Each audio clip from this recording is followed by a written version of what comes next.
DNA मित्रों, America के राष्ट्रपति ट्रंप वेनेजुएला के बाद कई छोटे देशों को भी धमका रहे हैं। रूस के टैंकर पर कब्जा करके पुतिन को चैलेंज कर रहे हैं, लेकिन उनका अगला टारगेट ईरान है। इस बात का सबसे बड़ा संकेत मिल चुका है। वेनेजुएला की राजधानी से राष्ट्रपति मादुरो को उठाने वाले डेल्टा कमांडो अब तेहरान के बहुत ही करीब पहुंच चुके हैं। अमेरिका के राष्ट्रपति ट्रंप के आदेश पर काम करने वाले डेल्टा कमांडोज का मिडिल ईस्ट में पहुंचना तेहरान के लिए बड़ी टेंशन है। आज आपको डेल्टा कमांडोज के इस नए ऑपरेशन के बारे में जानना चाहिए, जो मिडिल ईस्ट के खतरनाक समय का सबसे बड़ा संकेत है। ट्रंप के आदेश पर डेल्टा फोर्सेस की चुनिंदा यूनिट्स को इराक ईरान बॉर्डर के पास तैनात किया गया है। यह तैनाती इराक के दियाला और वासित प्रांत में मौजूद अमेरिका के अस्थायी सैन्य ठिकानों पर की गई है। ये दोनों ठिकाने ईरान की राजधानी तेहरान से 450 किलोमीटर दूर हैं।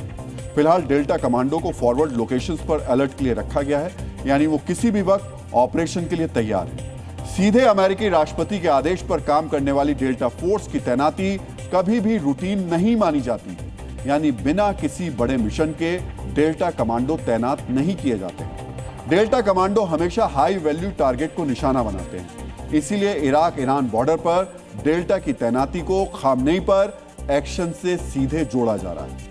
इससे पहले हम आपको डीएनए में ईरान के आसपास अमेरिकी सेना की सबसे बड़ी मौजूदगी की खबर दिखा चुके हैं, जिसे इराक पर अमेरिकी हमला के बाद सबसे बड़ी तैनाती माना जा रहा है। जिस वक्त ईरान में सरकार विरोधी प्रदर्शन में 35 से ज्यादा लोगों की मौत हो चुकी है, 1200 से ज्यादा लोगों को गिरफ्तार किया गया है, इसके बावजूद प्रदर्शन उग्र होता जा रहा है। और इस बीच अमेरिका के डेल्टा कमांडोज ने ईरान को घेर लिया है। मतलब साफ है, अगले कुछ दिन वाकई मिडिल ईस्ट के लिए खतरनाक है, क्योंकि अब ईरान ने अमेरिका और सहयोगियों पर प्री एक्टिव अटैक यानी कि दुश्मन के हमला करने से पहले ही उस पर सैन्य वार करने की चेतावनी दे दी। ईरान की सेना के प्रमुख मेजर जनरल अमीर हातामी ने पहले हमले की चेतावनी देते हुए कहा कि उनके देश के खिलाफ हो रही बयानबाजी का जवाब सिर्फ शब्दों से नहीं, बल्कि अब सैन्य कार्रवाई से दिया जाएगा।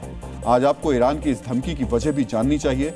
ईरान में सरकार के खिलाफ प्रदर्शन को अमेरिका और इजराइल खुला समर्थन दे रहे हैं। ईरान के चारों तरफ सेना की तैनाती की जा रही है और ईरान की सरकार को इसी बात से दिक्कत है। लेकिन यह हमला अमेरिका के अड्डों से पहले इजराइल पर हो सकता है।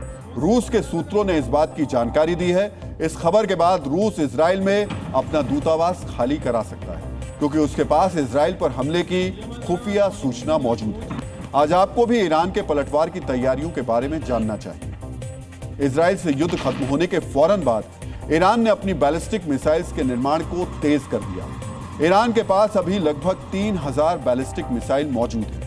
ईरान एक साथ 2000 मिसाइल दागने की क्षमता विकसित करने की कोशिश कर रहा था।